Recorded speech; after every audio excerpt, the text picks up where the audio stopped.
ye dharma hetu prabhavam hetum tesham tathagato yavatat tesham chayo nirodha evam vate mahashramanaya svam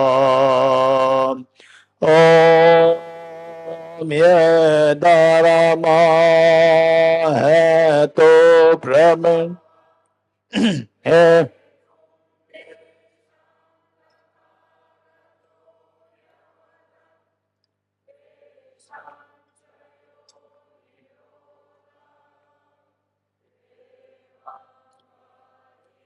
mahashramanaya swaha.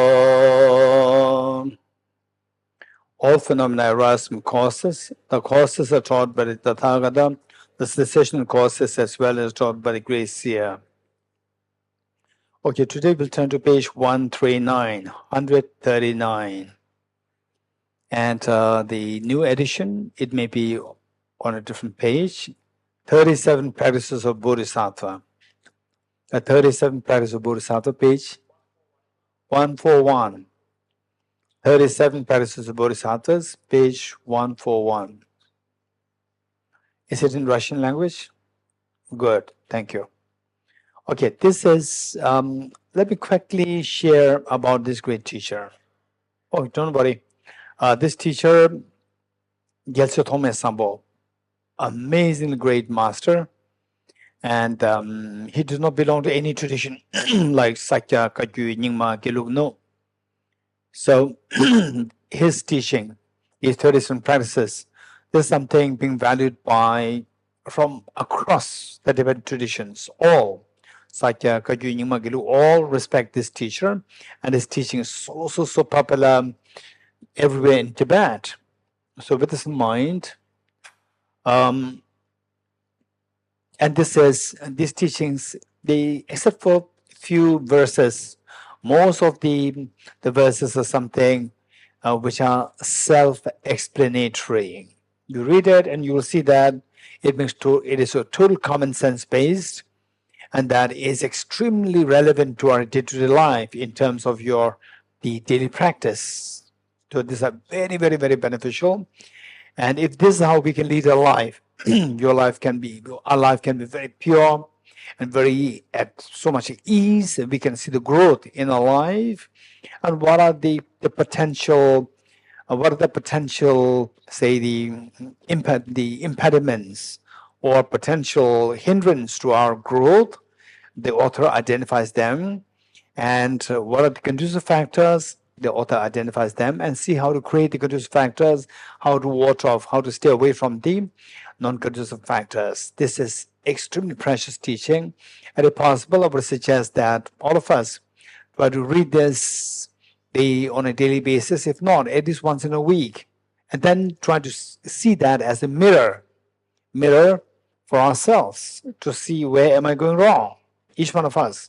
Where am I going wrong? Sometimes we can be selfish. Sometimes we can be in the wrong place with the wrong people. And then sometimes we can be in the good place, good environment with the right people. And you rejoice, you serve.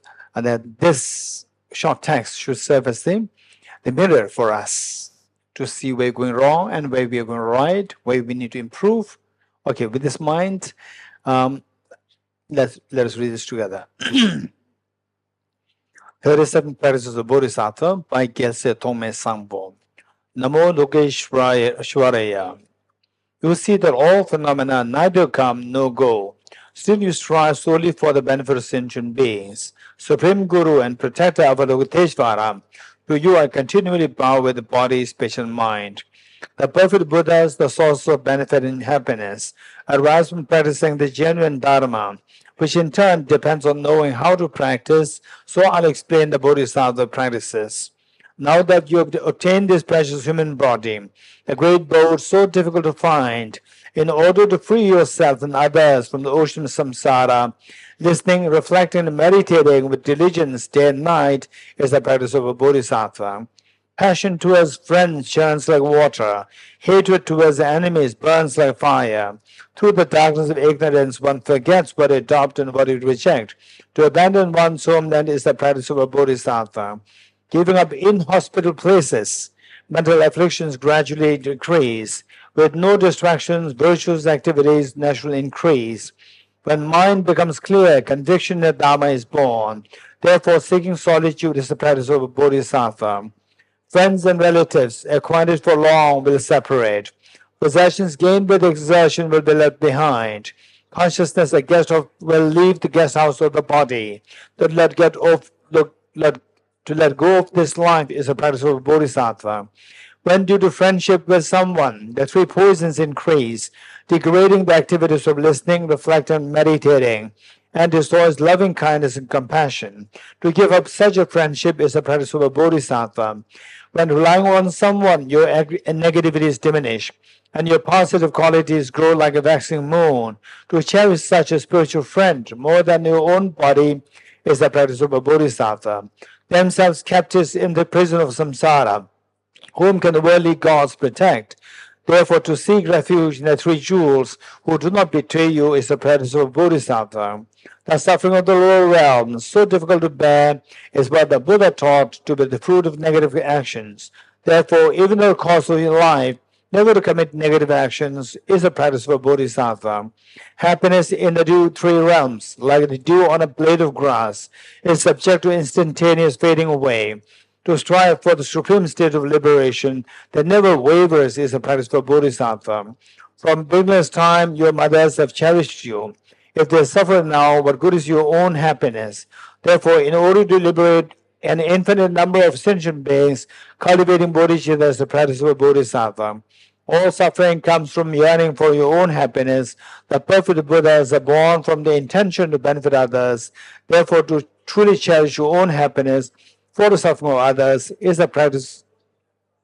Even if someone driven by excessive desire steals all your wealth or incites someone else to steal it, to dedicate to this person your body, possession, or all your virtues of the three times is the practice of a bodhisattva. If someone cuts off your head, even when you have not done the slightest wrong, through the power of compassion, to take the misdeeds upon yourself is the practice of a bodhisattva. Should someone slander you and proclaim it in a billion words, to proclaim the good qualities is the practice of a bodhisattva. If in the midst of a crowd someone exposes your hidden faults and abuses you for them, bow to them with respect. Seeing them as a spiritual friend is the practice of a bodhisattva. If someone you cherish as dearly as your own children, then like a mother who loves a sick child, to love that person evermore in the practice of bodhisattva. Even when someone who is your equal or inferior, driven by arrogance, seeks to disparage you, to place them on the crown of your head with the same respect as you would accord your guru is the practice of bodhisattva. Through great acute poverty and constant scorn by others, stricken by terrible illness and possessed by evil spirits, to take upon yourself the negativities and suffering of everything, and never to get discouraged is the practice of a bodhisattva. Though you may be famous and prominent, someone to whom others bow, though you have amassed riches like that of the god of wealth, to see that worldly splendor has no essence, and thus to be without arrogance is the practice of a bodhisattva. If you have not pacified the enemy of your own anger, combating other opponents will only make them multiply. Therefore, with the army of the loving kindness and compassion, to tame your own mind is the practice of a bodhisattva. Sensual pleasures are like salt water. The more you partake of them, the more your craving will increase. Therefore, when something arouses attachment, to abandon it immediately is the practice of a bodhisattva. All appearances are your own mind, and mind itself primordially transcends all mental fabrications. Knowing this and to remain free from apprehending the signs of subject and object is a practice of bodhisattva. When you encounter objects that please your mind, like rainbows in the summer, though they seem beautiful, not to view them as real and to give up attachment to them is the practice of bodhisattva. All suffering is like the death of your child in a dream. To seek such delusive appearances true, how exhausting. Therefore, whenever you encounter unpleasant circumstances, to see them as deception is a practice of bodhisattva. If those who aspire to enlightenment willingly give up their bodies, what need is there to mention external objects? Therefore, with no hope of reward or benefit, to give with generosity is a practice for Bodhisattva. If lack of discipline prevents you from benefiting yourself, then your wish to benefit others is just a joke. Therefore, to observe discipline with no longing for worldly existence is a practice of a Bodhisattva. For a Bodhisattva who seeks the wealth of virtue, every perpetuator of harm is like a precious treasure. Therefore, without feeling irritation towards any, to cultivate patience is a practice of a Bodhisattva. If Shravakas and Predic Buddhas who strive for the benefits alone exert effort as if to extinguish a fire burning on their heads, to cultivate joyous effort, the wellspring of positive qualities is a practice of a Bodhisattva. Especially in such perfect endowed with shamatha, completely conquers all afflictions, knowing this and cultivating meditative concentration that transcends the four former states is the practice of a Bodhisattva. The practice of the first five perfections, but without wisdom cannot achieve perfect enlightenment. Equipped with skillful means in cultivating the wisdom of non-conceptualizing the three spheres is the practice of a Bodhisattva. If you do not analyze your own faults, you might put on a dharmic facade while behaving in a non-dharmic way. Therefore, to continue to analyze faults and then discarding them is a practice for Bodhisattva. If compelled by your own afflictions, you speak of the faults of other Bodhisattvas, you yourself will degenerate. Therefore, never citing the faults of others who have entered the Mayana path is a practice for Bodhisattva. Desire for gain and services leads to mutual arguments, and activities listening, reflecting, meditating decline. Therefore, to relinquish attachment to the households of friends, relatives, and benefactors is a practice of a Bodhisattva. Harsh words disturb the minds of others and degenerate the Bodhisattva's conduct. Therefore, to give up harsh words and unpleasant speech towards others is a practice of a Bodhisattva.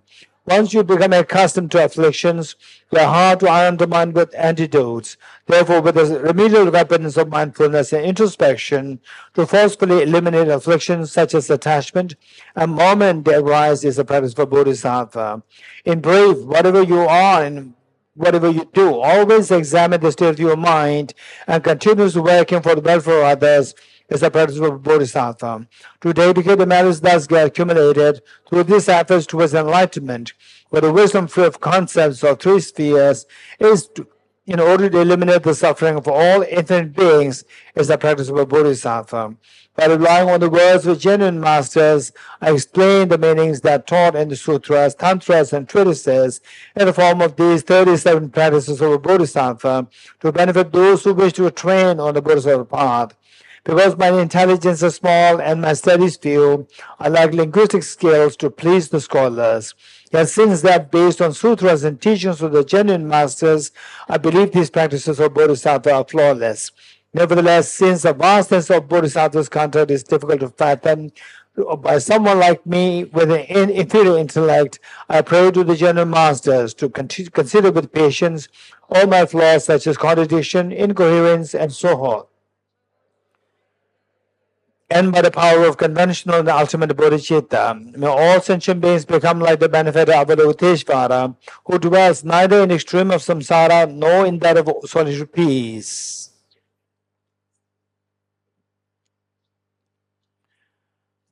Okay, good. So yesterday, what were we supposed to be doing today? Huh? Emptiness, what? Dive into emptiness, okay. I did not say dive, I said plunge. Right. Okay, no problem, joking. Okay. Now, what we said is that all problems are rooted to ignorance. It's like all problems as indicated in this text.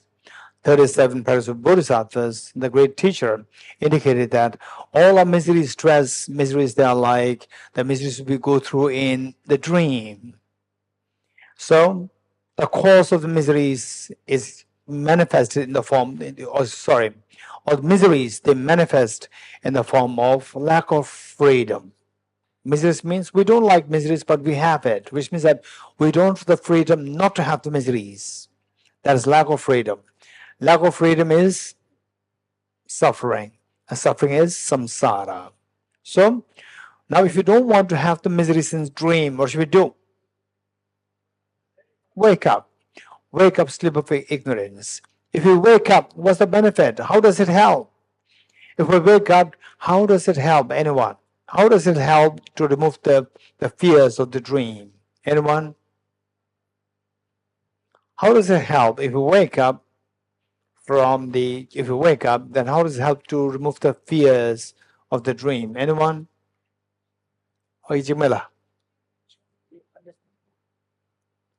can see the phenomena is not real. Very good. Thank you. Raviana. Tiore mari ti toyore mari. Ti toyore mari. Shimbayo mari. Kasam do haza.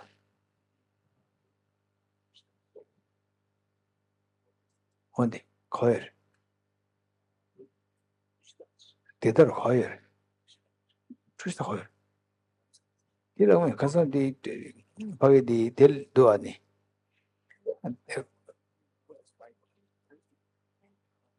Tira kame. Kasam Mahabodhi temple on chung do ani.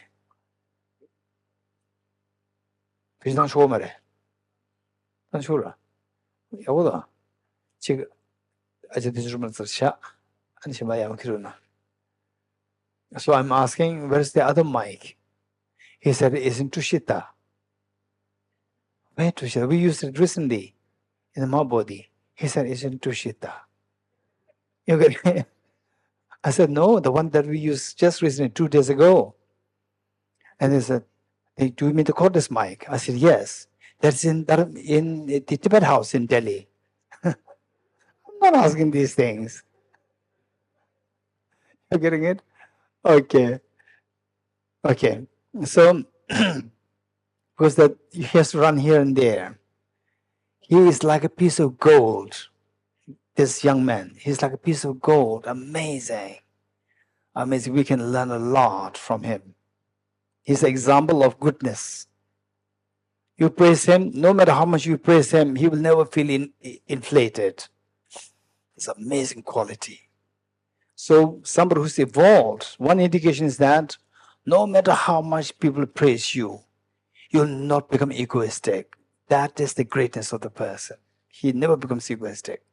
The more you praise him, the more humble he is.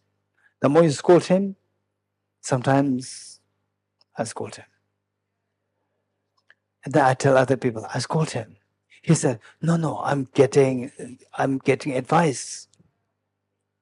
I'm learning from. It's amazing. Okay. So this real Bodhisattva example. We need examples. Amazing. So let us, each one of us, learn from such people the humility, ability to work for others, not to say no, say yes, and make things happen for other people. That's amazing. Okay. So we need to wake up from the sleep of ignorance. And the question is, how does it help? As Jimala said, that when we wake up from the sleep of ignorance, we come to know that the dream is not real. The dream is not real. Okay, this is so important. How many of us, we have some stress, tension, anxiety in our life, presents once in a while. Once in a while, some stress, tension, Valeria, right? Okay, so tension and stress. So how they arise? We think that they arise because of external factors. We think that these stress, anxiety arise because of external factors. No, they're not arising from the external factors, right? But keep in mind that, but the reality is that external factors are responsible. External factors are responsible because you have a very nasty boss, this external factor, and it always hampers your good things. External factor. So for this, what we need to remember is that by following the Buddha Dhamma, don't expect that the world will become heaven. Don't expect that. Don't expect that say everybody will become like Bodhisattva or Buddhas. Don't expect that. Don't expect that, say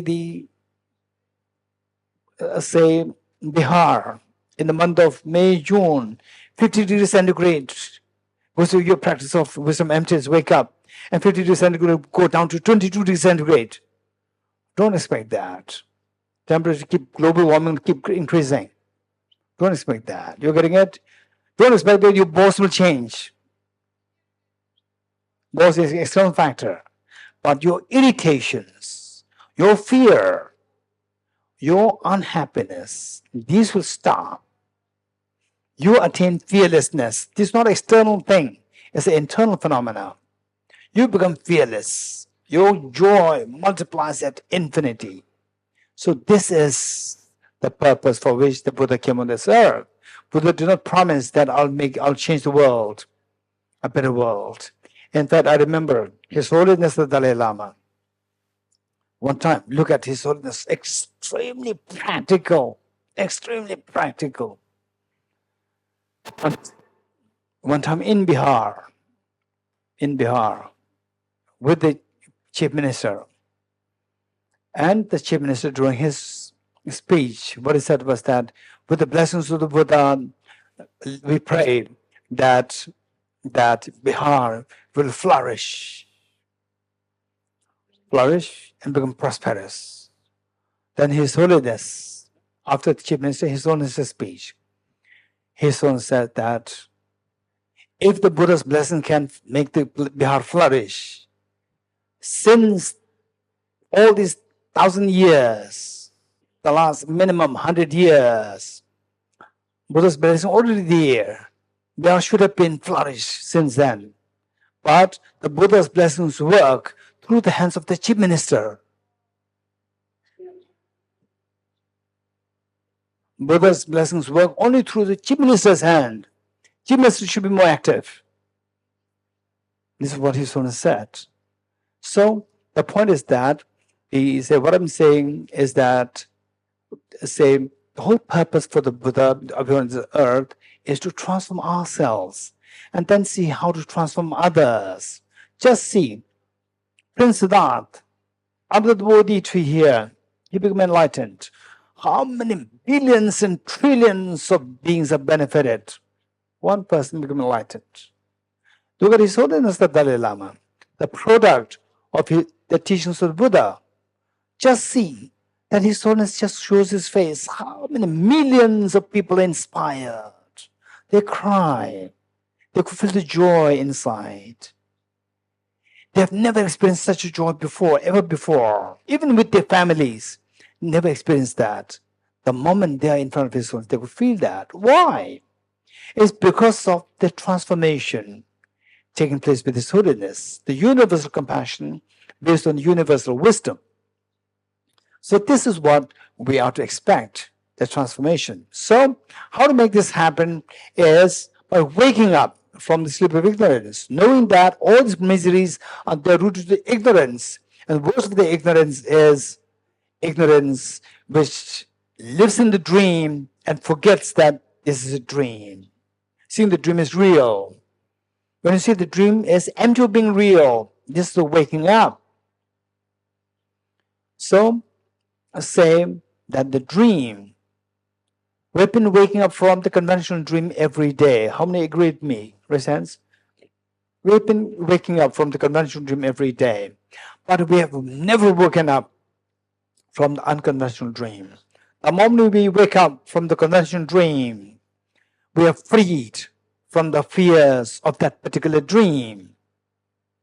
If you can wake up from the unconventional dream, then we can be freed from all the miseries attached to the samsara, which is nothing but the unconventional dream.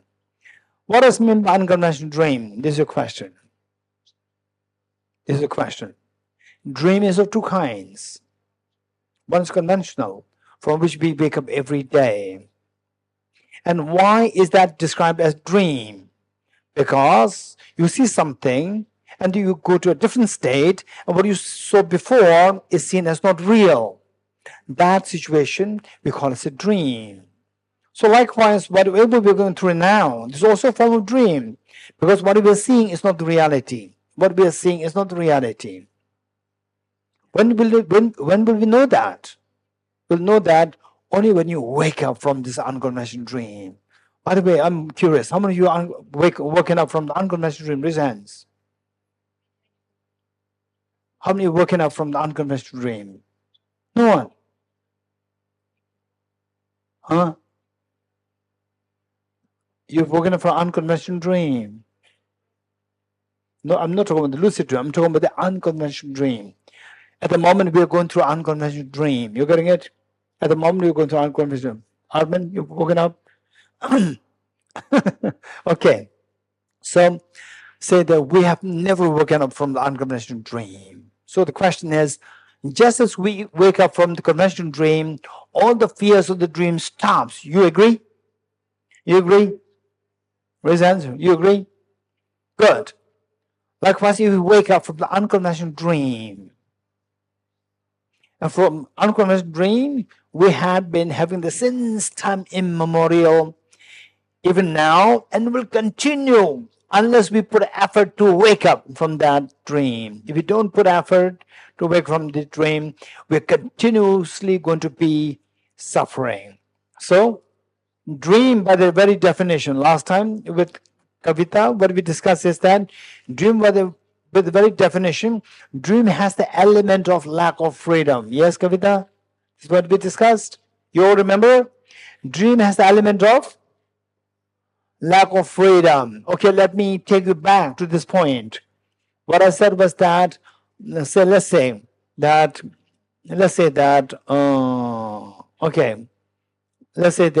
Kabirji, what's the new director? Ujala. Okay, Ujala's there, a new director. So, Ujala said that, okay, people all go to Dharamsala for audience with me. Okay, let's say you're dreaming. And in the dream, Ujala said that we'll all go to Dharamsala for to have an audience with His Holiness the Dalai Lama. How many people were happy presents? All of us. The next, we are all actually there. Then His Holiness tells Ujala, why not we all have a cup of tea with me? You're happy, not happy? Is Samsala happy? Very happy. Very happy. Okay. How many of you like to have this dream tonight? How many of you like to have this dream tonight? Raise hands. Carl. Yes. Yes. Okay. What is next? What's going to be my next question? Then Samsala, raise hand. What do you think is my next question? Geshe, how many will have this dream tonight? Louder. How many will have this dream tonight? Yes. How many of you will have this dream tonight? Raise hands. Raise hands. No one. Hey, what's your name? The little girl? What's your name? Selst? My name is Nastya. Esther. Maybe we can see this dream tonight, but are there any difference if we would see this dream at night, or if we will right now write to Dharmasala? Okay. Thank you. What's your name again? My name is Nastya. Nastalia. Nastya. Nastya. Nasta. Nastia. Nasta. Nastya. Okay, Nasta. Thank you, Nasta. Thank you. Okay. I like to ask Ilingo, why you're not going to have this dream tonight? It's a very pleasant dream. To have audience with this audience, amazing dream. But why you are not going to have this dream tonight? Because once I go to sleep, I have no control on choosing a dream. Okay, how many agree with Ilingo's hands?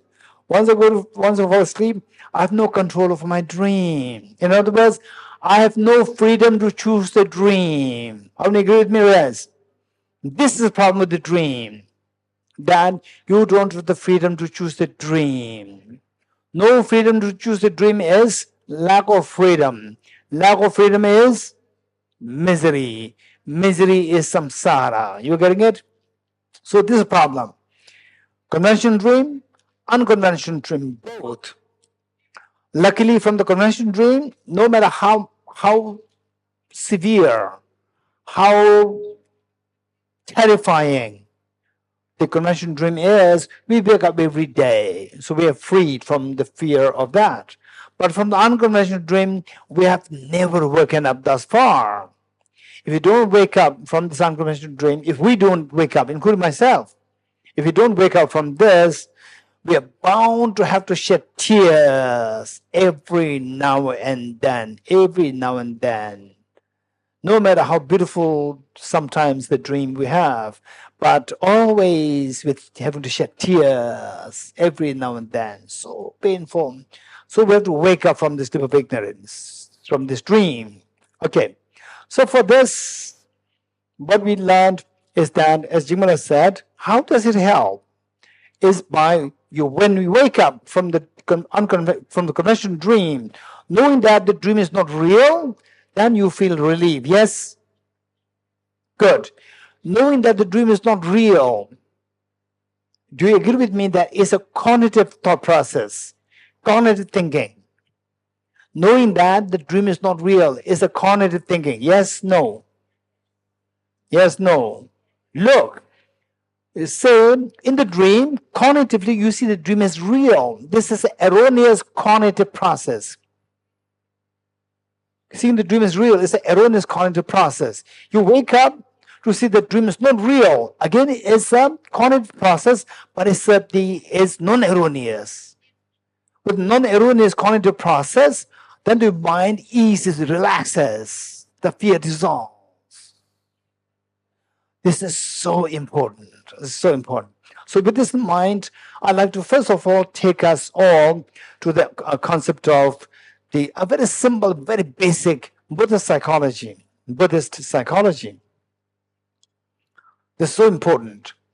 And finally, whether you're happy, just if you agree with me, whether you're happy or unhappy, stressed or courageous, or virtuous, non-virtuous, or is all about your mind. You agree? Not agree?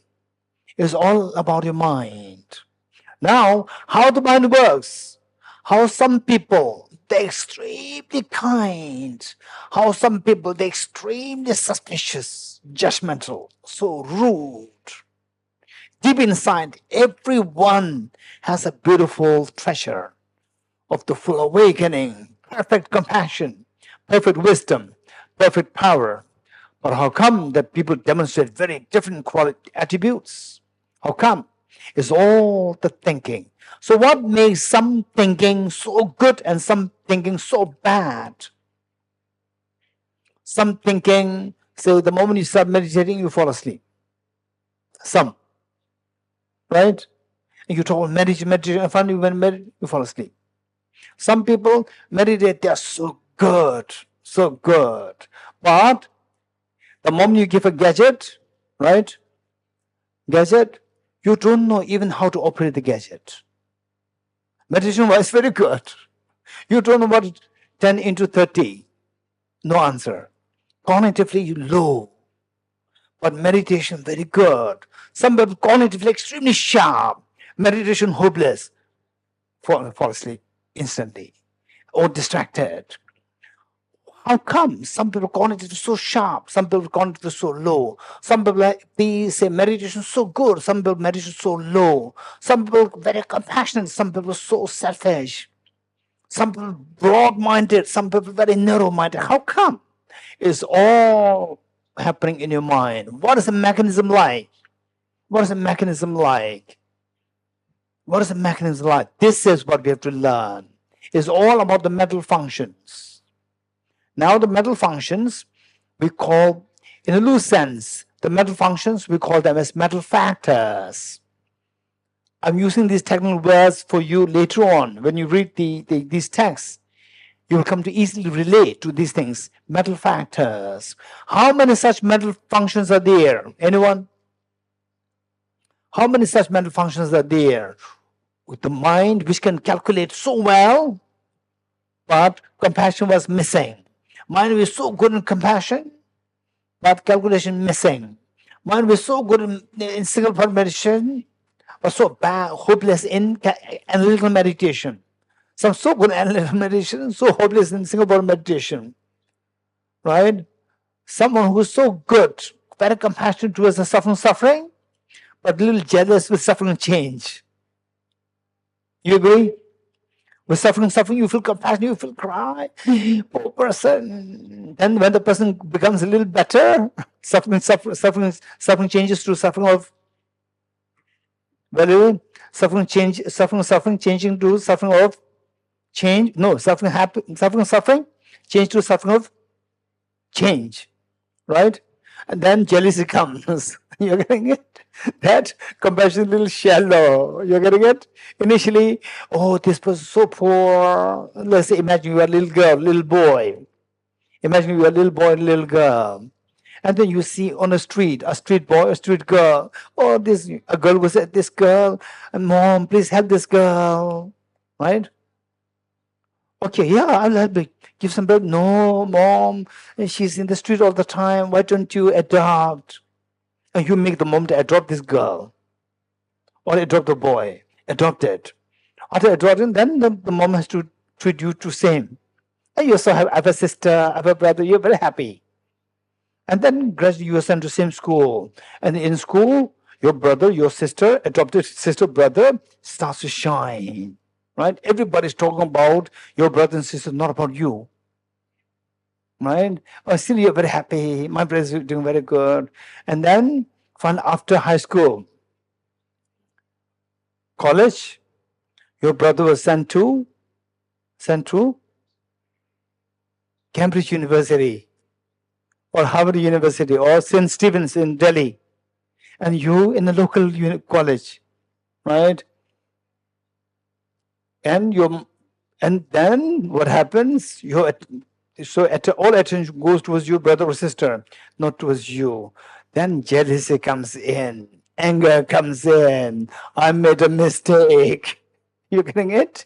I made a mistake to adopt this brother or sister. Jealousy comes. There's a very shallow compassion. Now, some people say, the mother and the child, generally speaking, the parents and the children, generally speaking, the children do better than the parents. The parents take pride in the children. This is extremely precious compassion. You getting it? They take pride in you. They are not jealous of you. Okay, this is how the parents are so precious. In this world, you will see that your parents are the one who take, generally speaking, 80%, 90% of the parents will take pride in your success. Take pride, which means that their compassion, their love towards you is very profound. We take for granted. If it's somebody else, another unknown person being kind to you, oh, this person is so kind, she's so kind. But if you do better than that person may have jealousy towards you. But your parents will never have jealousy. Minimum 90% of the parents will not have jealousy towards the children's success, more success from the parents. That is the profundity of the parents' love. Let's not forget it. Oftentimes we see that we value others' compassion and affection more than affection that you get from your parents. This is where we're going wrong. So with this in mind, what I'm saying is our mind is funny how our mind works. So now if you look at, for example, say these gadgets, you open the laptop, but you don't know what is happening on the level of the chips. You don't know that. Raise hands who don't know that. You know how to operate on surface, but you don't know what is actually going in the chips. What kind of, say, electrons are being transmitted from this to this. We don't know. You're getting it? So now say, oh, he's compassionate, he's not compassionate, she's not compassionate, she's very compassionate, she's very intelligent, not intelligent. So what's going in your mind? When you're happy, what's going in your mind? When unhappy, what's going in your mind? When you're stressed, what's going in your mind? When you value going through suffering, what's going in your mind? When you see somebody else suffering change, what's going in your mind? Right? That we have to learn. For this, we have to. The Buddhist psychology offers an incredibly great map of the mind. Out of these millions of mental functions, I'd like to discuss 5 of them. They are known as, collectively they are known as the 5 ever-present mental factors. 5 ever-present mental factors. If you learn how these 5 mental factors operate in your own mind, this is amazing. Then you can bring about transformation of your own mind from a very stressful person to a very compassionate person, from a very ignorant person to a very wise person, from a very narrow-minded person to a very broad-minded person. You can change yourself from a very unhappy person to a very happy person. You're getting it? From a person, right? Okay. So, what are these 5? 5 omnipresent mental factors or ever-present mental factors? 5. Number 1, contact. Contact. Number 2, attention. Ilengo, you have the rest?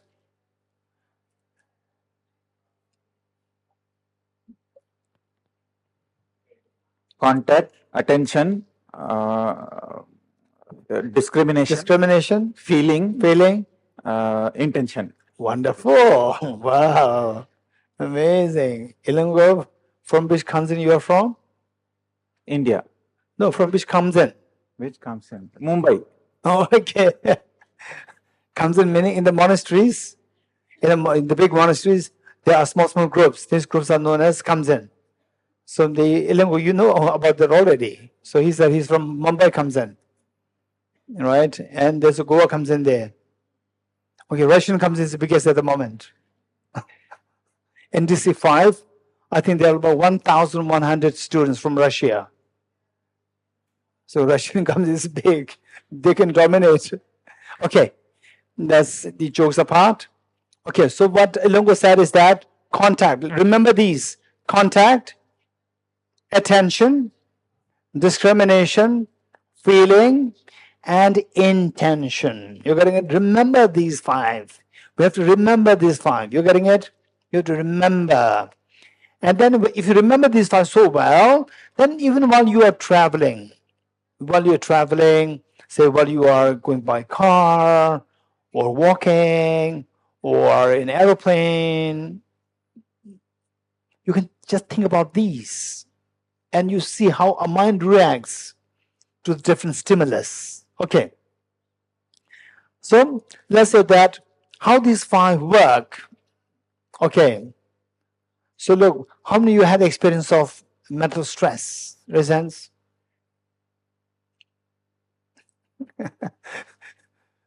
Barely thought that Geshe is talking particularly to her. Okay, so it's all of us, talking to myself also. You're getting it? Okay, all of us. So the point is that, let's say that how the stress comes and how we can ease the stress, distress, how? It's a mental function.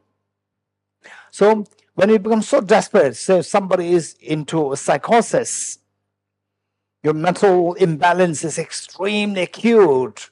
When they come to see me, I say, first go to psychiatrist. First go to psychiatrist. Make sure that this acute mental imbalance is under control.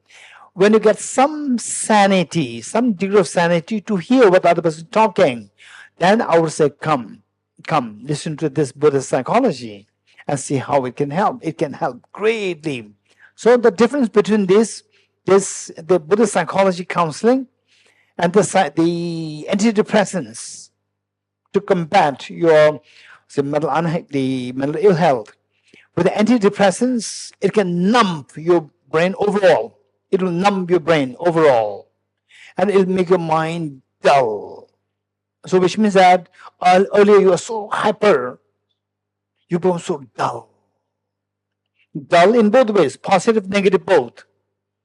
Negative, dull, earlier you shout, now you stop shouting. And earlier you were going to say, he's so compassionate, Buddha's compassionate, even that stops. Right? Buddha's compassion stops, and your evil also stops, both stops. Which means that antidepressants encounters both, it numbs both sides. This is not the fun solution. Don't numb the positive qualities. Numb the negativities. Intensify the positive qualities. These medicines will not do. You're getting it? But at times, this is the only choice. When somebody goes through acute mental illness, this is the only choice. So, now how does the mind work? This is extremely important. If you know that, apply it to yourself. If it works, then help others. Okay, 5 of these, let me give an example of how the stress builds up on the basis of these 5 functions of the mind.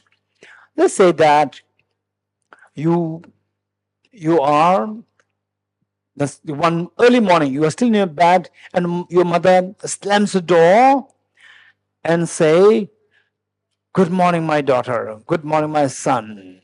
And she's holding something in her hand. Holding something in her hand. "Good morning." And you say, "Mom, why are you disturbing me? You're still in half sleep. Mom, you disturb me. Happy birthday." Right? And then, "Happy birthday." Okay, it's my birthday. And she's holding something in her hand. Right? And what do? You come in contact. Okay, I'm talking about the 5. I'm not telling a story. I'm talking about the 5 omnipresent mental factors. You come in contact with what your mom is holding. Contact. But you are not seeing that too clearly because you are half asleep. So what will you do, Valerie? What will you do? What will you do? You see the mother's holding something. Huh? You look at it. You look at it. Of course you look at it still, but still you're in half sleep. What will you do? Here, say, Joshua, do it. You rub your eyes. You rub your eyes to pay attention. Number 2 is attention. Yes, Valerie. To pay attention. Number 1 is contact. Contact with the object. Then you paid attention. And then next, what is next? Discrimination. Oh, this is brand new iPhone 16 Pro Max. Right? Okay, look at Tatinia. Look at Yulia. Yulia's face is glowing. Look. Right? You're so happy. Okay. So you see that. Wow. Discrimination. Number 3, discrimination. It is brand new iPhone 16 Pro Max. Okay. What is this? This is number 3. Then what happens? What is next? Feeling. What feeling comes? Unpleasant feeling comes? Very pleasant feeling comes. Very pleasant feeling. Okay. You want the pleasant feeling or you don't want the pleasant feeling? Huh? Hey, tell me. You want the pleasant feeling? You don't want the pleasant feeling?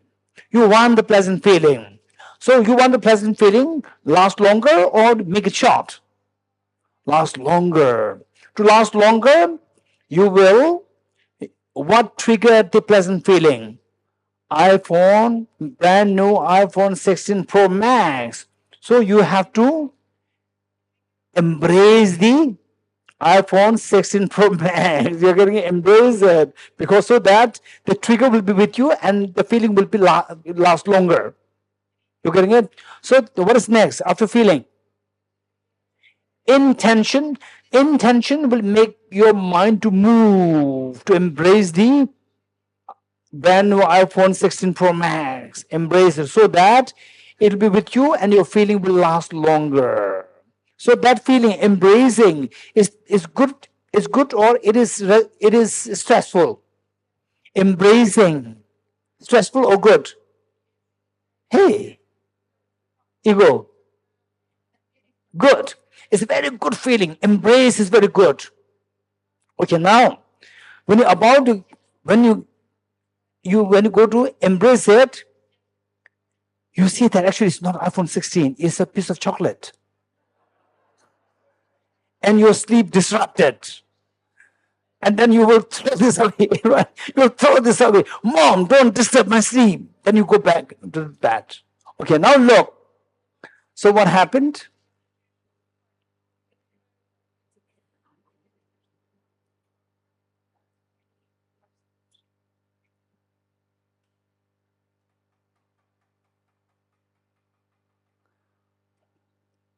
Okay, now what happened?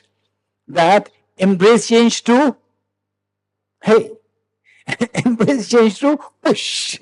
You're getting it? How push? Again, look. Again, the 5 things again. Say, you go through it, and again you come in contact with the object, contact. You pay attention to it. It is Nestle chocolate. You're getting it? You pay, is it not mobile? Is it chocolate? You paid attention. Number 2. Then what next? This one. It is actually chocolate. You're getting it? Local chocolate. It's a local chocolate. Very cheap local chocolate. Discrimination. What's the feeling? Pleasant feeling, unpleasant feeling. Pamela? Very bad feeling, unpleasant feeling comes. You like the unpleasant feeling, unpleasant, you like the unpleasant feeling or not? You don't like the unpleasant feeling. What triggered unpleasant feeling? The local chocolate. So then the next is what?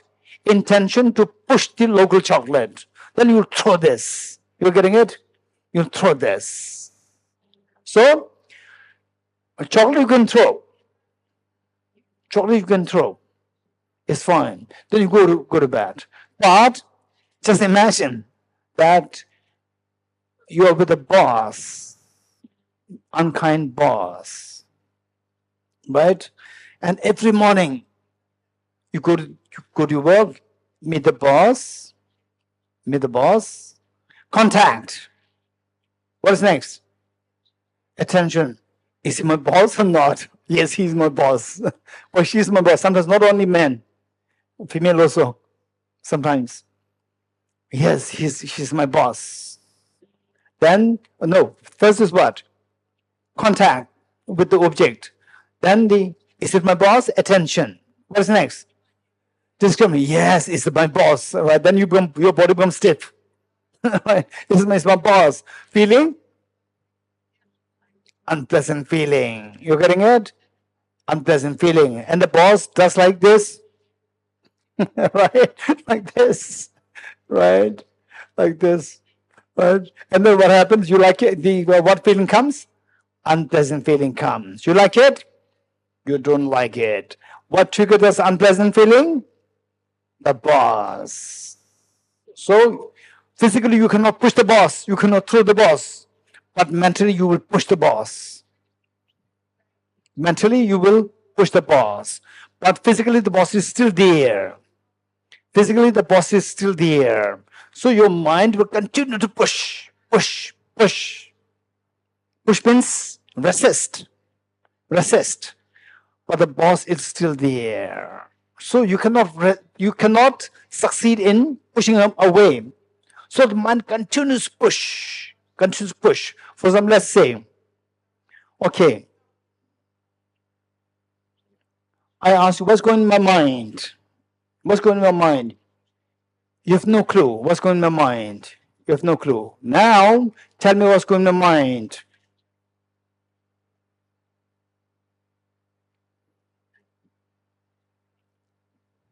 What's going in my mind? Hey, somebody tell me. Reasons. Yes, Valerie. Mike. А вы захотели попить и потом попили.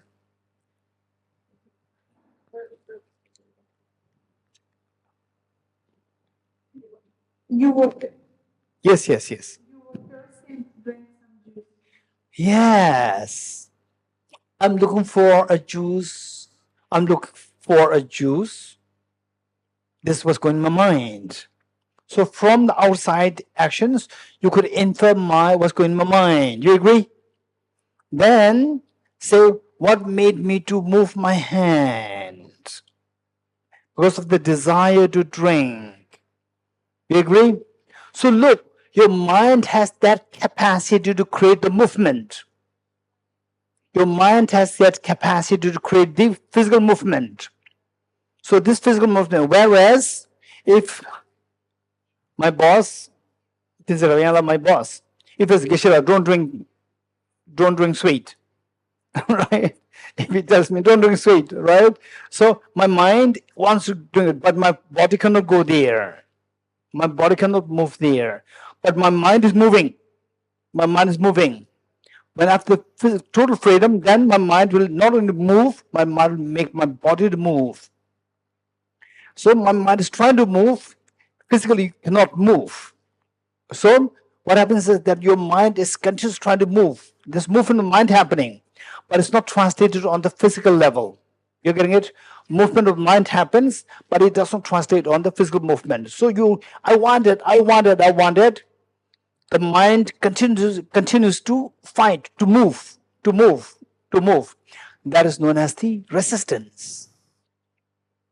Resist, not to stay, but to move. But it cannot move physically. So therefore there's a stress built up. You try to do something, it's not happening, it's very stressful, yes. When you do something, you cannot do that, continue to do that, stress builds up. How many agree with me in a sense? Stress builds up. Okay, this is how the stress builds up in the mind. It's working on the level of the intention. Intention is the one which makes the mind to move. And the mind moves, it makes the physiological movement. Physiological movement translates into physical movement. You're getting it? So when you cannot move, but your mind is moving continuously trying to push, but you cannot push, then you continue to do that. Continuous is exertion of energy. Exertion of energy makes you feel tired, right?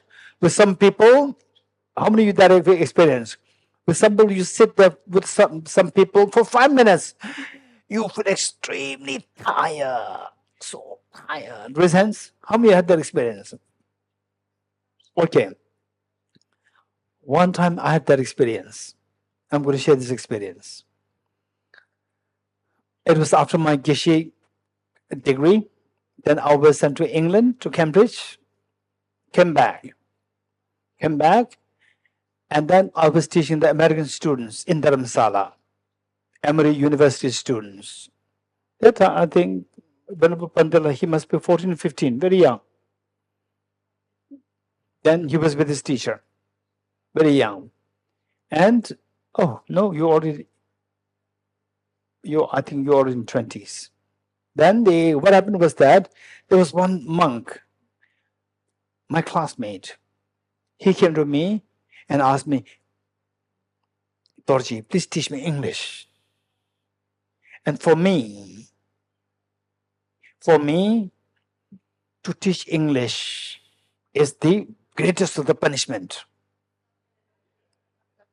Yet he is my very close friend. And he said that, Dorji, please teach me English. There's no way I can say no.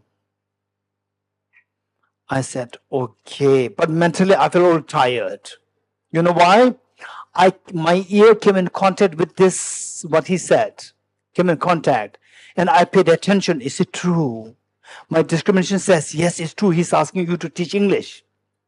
And mentally feeling low. I don't want to feel low, but I cannot say no. So mind continues to resist. No, say no, say no, say no. But I cannot say no. Because I cannot say no, I might exert meaning you consume energy. And exert a lot of energy consumed, and the intention level is exerting. Lot of energy consumed, and you feel drained, energy drained. So then I ask, can we do the class on the alternate days? So that at least one day I'll be free mentally on the alternate days. He's so kind. He said, yes. Then I become even more ambitious. I asked, can we make it just half an hour teaching? He said, okay. Right? And that's the first day, half an hour is like 2 hours, 4 hours. So tiring. And then I requested if you could make it 15 minutes. Then he said, okay. Right? So then what is 15 minutes? You talk, just gossip. 15 minutes pass by so easily, even 2 hours, just go over the gadgets.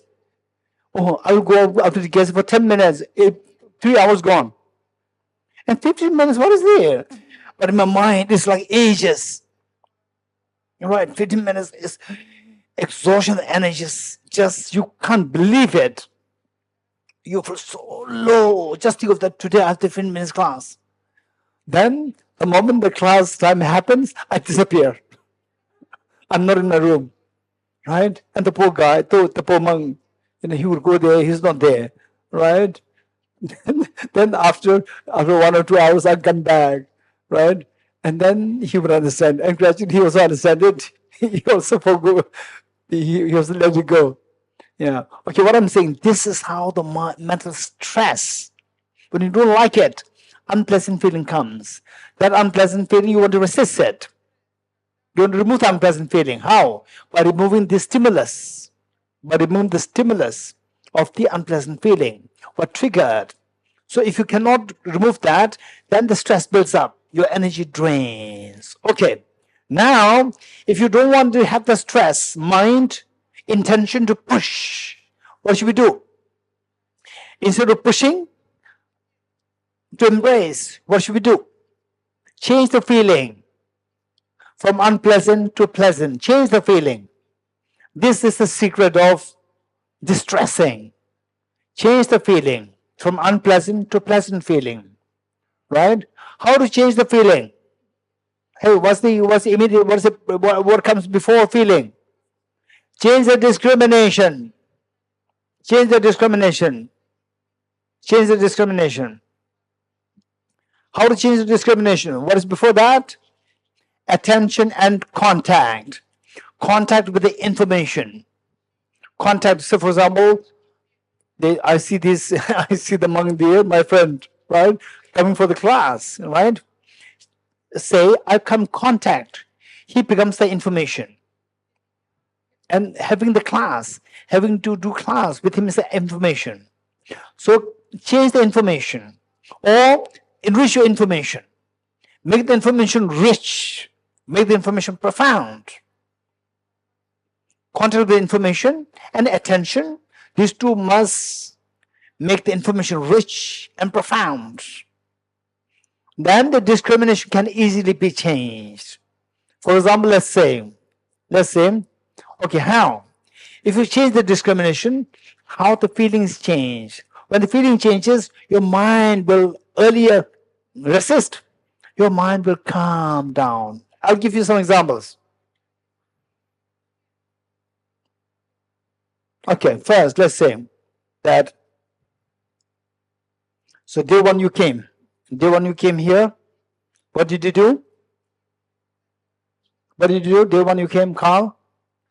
You first went to the office. Then what did you do? You asked for the room, your registration room. Okay. So, and the room officer tells you that, okay, you will be with this person. You will have to share a room, right? Then inside your mind, okay, I have no privacy now, right? I have to share a room with somebody. I have no privacy, right? And that person is very compassionate. Officer very compassionate. Said, okay, I'm very sorry, Carl, you have a single room. Okay, I will be lonely, right? What should we do now? Tell me. Should the office keep you alone, keep you by yourself, or keep you with somebody? There's no third choice. Okay, this is reality. So when you're alone, you're by yourself, you say, I'm lonely. You're getting it? You're with other people, you say that I have no privacy. You agree? This is our mindset. This is our mindset. Now, say, contact, attention, and discrimination. When the person said that, okay, you will be sharing a room with that person. I'm lucky, I'm not lonely. I'm not lonely. Right? I'm not lonely. What's the feeling? Pleasant, unpleasant? Very pleasant. You like the pleasant feeling or not like the pleasant feeling? You like the pleasant feeling. So the intention will embrace the situation. Thank you. You'll embrace it. And then, sorry. You'll be a single, in a single room. You're by yourself. Oh, I have a privacy. You're happy, not happy? Cognitively, you say that I have a privacy. Feeling pleasant, unpleasant.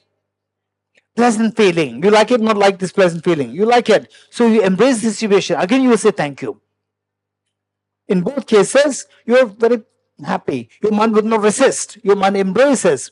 Your mind embraces. This is the health, good health of your body. Your immunity builds up.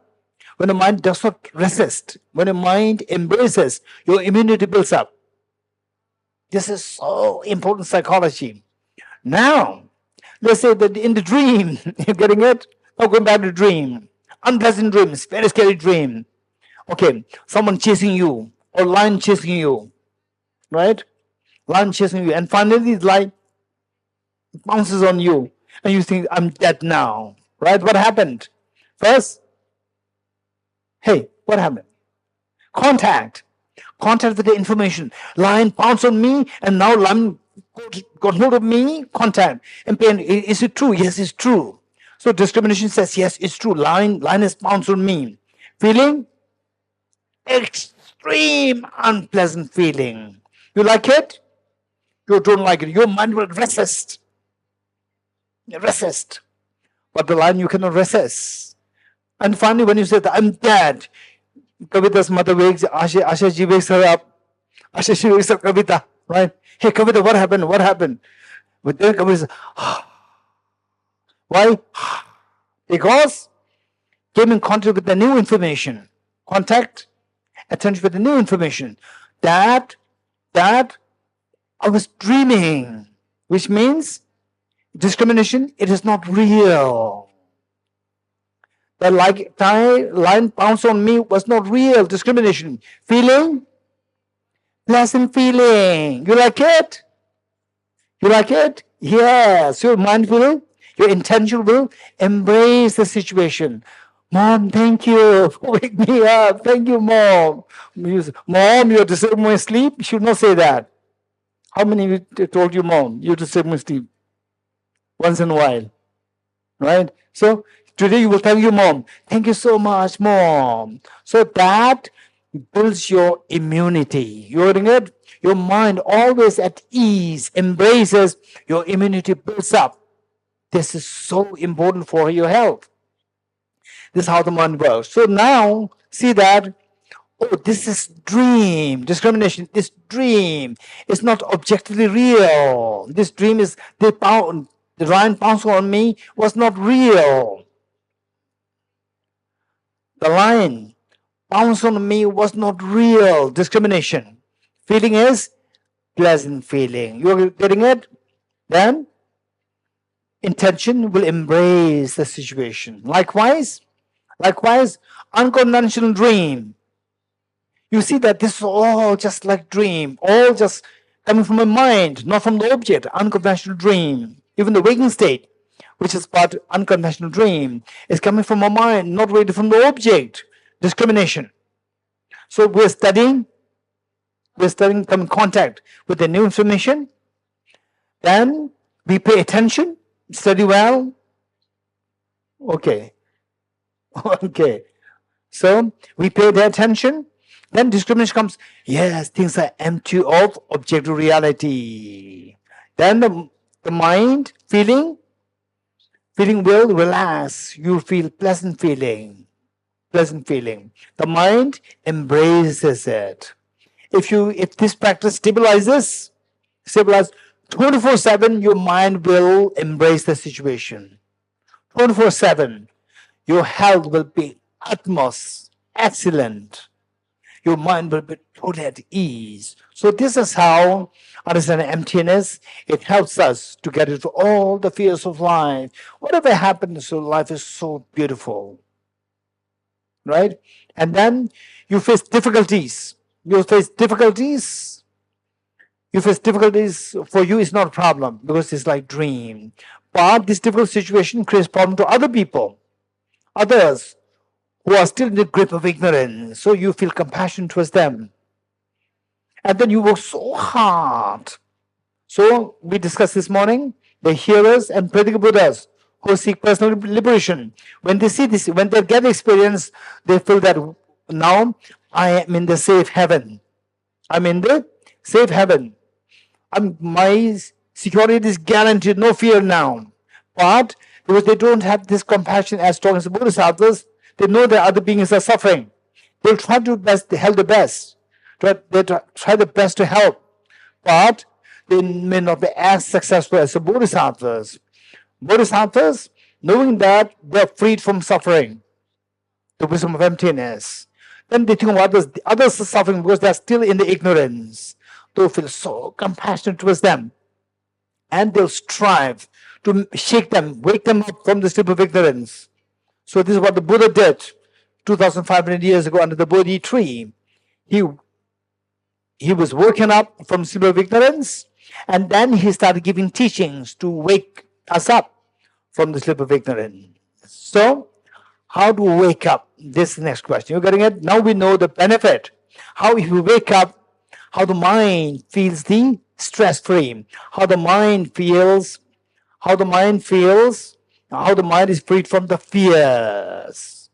Okay, so now how it is happening, mechanism, once you know that, then the question is actually plunge into this, dive into this, dive into emptiness.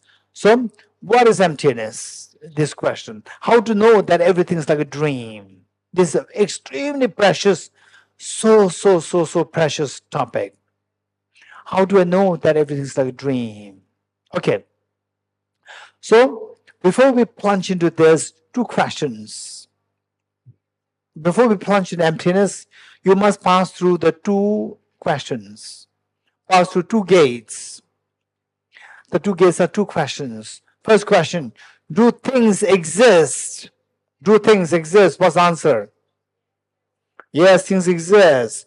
Good, bad, he, she, food, root and shoot, Bodh, Gaya, Buddha becoming enlightened on the Bodhi tree, people suffering, wars happening, and the domestic violence, all these things are there. We cannot deny the reality, number one. If you say, because you heard a little bit about emptiness, you say that no, things don't exist, you don't pass the first question. You don't pass the first gate. Why you don't pass the first gate? Because you fall into nihilism. When you say things don't exist, Buddha said everything is empty, you fall into nihilism. This is not emptiness. You fall into nihilism, extreme of nihilism. Only when you say, yes, everything exists, you pass the first gate. Then you are entitled to go to the second gate.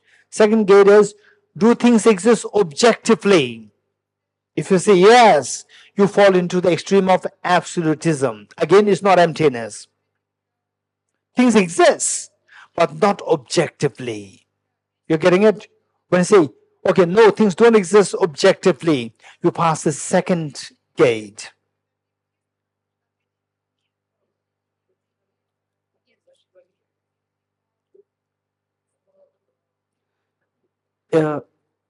Conventional and unconventional dreams, right, Geshe? Yes. Conventional is when we Every day we sleep, the you dream, next day. Unconventional, Unconventional, what is happening now? 24/7. yeah. So we seeing, you can see me, I can see you, right?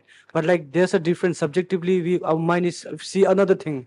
So what's the difference between the conventional and that subjectively? Conventional dream and the And this now you can now. yeah, you Yes. can see me, but like we can see His Holiness also. What's the difference? Yeah. Okay. So Jimala is asking, what is the difference between the conventional dream and the unconventional dream? What's the difference? No, unconventional dream meaning the subjective. While here now, during the waking state, we are in the unconventional dream. But what We can still communicate. I'm seeing something. what is there's a three things, right? Conventional, unconventional, And and another Waking up. imagination. okay, good. Okay, first let's not add the imagination. Okay. First let's conventional, unconventional. And like imagination. Yeah. Imagine I'll come later. Okay, first, this question, very good question. These are the nuances to tease apart. What's the difference between the conventional dream and the unconventional dream? Meaning the waking state. Waking state is another dream. Unconventional dream. What's the difference? This is a very serious question. Anyone? Conventional dream is like imagination. You getting it? It's like imagination. Conventional dream. Say, in the conventional dream, I hold this flower. Look, I fold this flower and then I snap and it becomes a chocolate. This is conventional dream. You getting it? In the unconventional dream, I cannot do that. I don't know that ability. I snap it, it still remains flower. You're getting it? In other words, in the unconventional dream, cause and effect is followed orderly. There's orderly operation of the cause and effect. There's orderly operation of cause and effect. Functionality is infallibly operating in the unconventional dream. Whereas the conventional dream, functionality can be very chaotic, right? Chaotic. Let's say that in the conventional dream, I just snap and suddenly you are in a prison, right? But it will not happen in the unconventional dream. You're getting this like imagination. So in other words, in the conventional dream, cause and effect is like nihilistic cause and effect. Cause and effect is not followed orderly. It's very chaotic. Whereas the unconventional dream, there's no chaos in the cause and effect operation. Cause and effect operation happens so infallibly. You go so precisely. This is the difference between the unconventional dream, which is like the imagination, which is like nihilism. Whereas in the unconventional dream, no nihilism, no absolutism. It is following the reality. Okay. So with this, now our job is what? To discover that everything is like a dream. What is the difference between this flower? Okay, let's say, okay, how many of you, let's say that we're all very tired, we're all very thirsty. We're all very thirsty. And then the lady over there, your name? Manjuji, okay. Let's say that you're all very thirsty, I'm thirsty. Then I'm drinking the juice. Then I said, and you're just staring at me, right? If I can also give you the juice. I said, don't worry, I'll give you juice.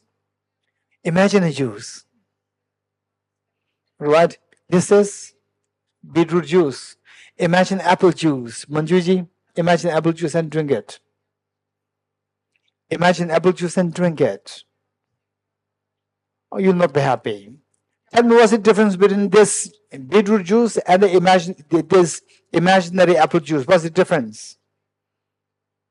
Anyone? Anyone? Raise hands. What's the difference between this beetroot juice in my right hand and the imaginary apple juice?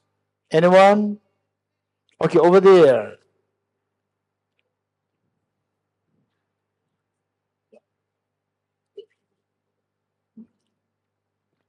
After having drunk the imaginary juice, I will still be thirsty. Say it again. After having drunk the imaginary juice, I will still be thirsty. My thirst will not go away.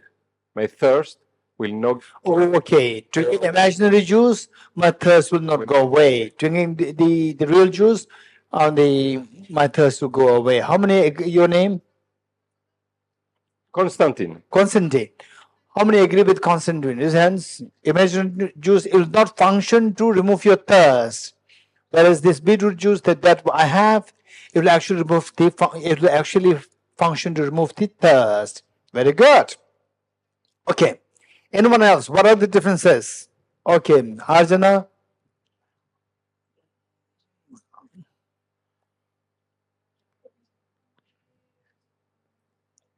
We know where this beetle juice came from. You were brought it, right? And we don't know where this apple juice comes from.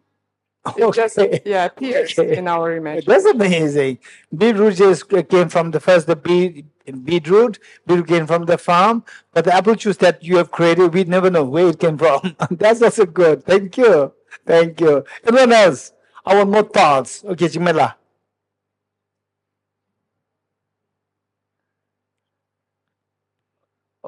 We can feel the beetroot in touch, We can feel it, we can touch it, and it has a potential to like remove your thirst. yeah, Yes, and the apple juice does not have that quality. imaginary juice. Yeah, It's imaginary. yeah. Okay, here, Arman.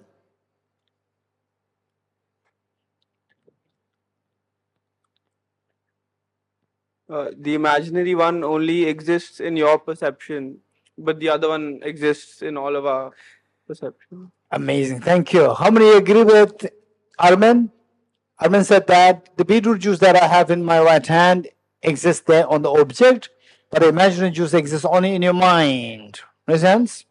Okay. Mind meaning subject. Object as opposed to subject. Object and subject. So your mind looks at the flower is the object and your mind is a subject. In a way, what Armin is saying is that beetroot juice is objectively real and the imaginary apple juice is subjectively real. You're getting it?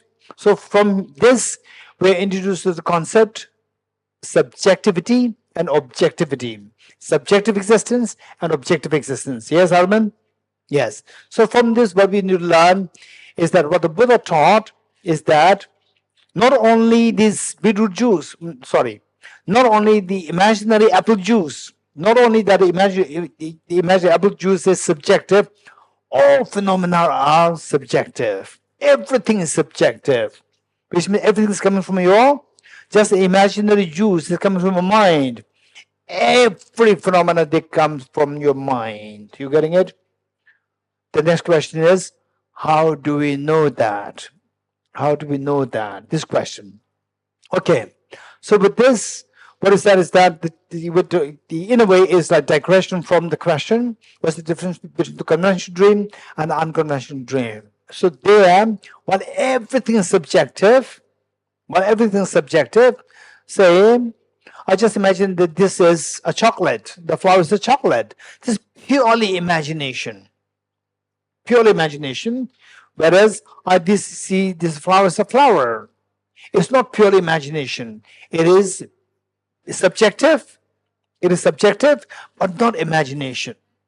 Okay, how is it subjective? This next question. So what we said is that a subjective as opposed to objective. Okay, so we need to learn the okay, we'll do this in the next class. We'll stop here. Om gate gate paragate parasangate bhati swatyata. Om gate gate paragate parasangate bhati swatyata. Om gate gate paragate parasangate bhati swatyata.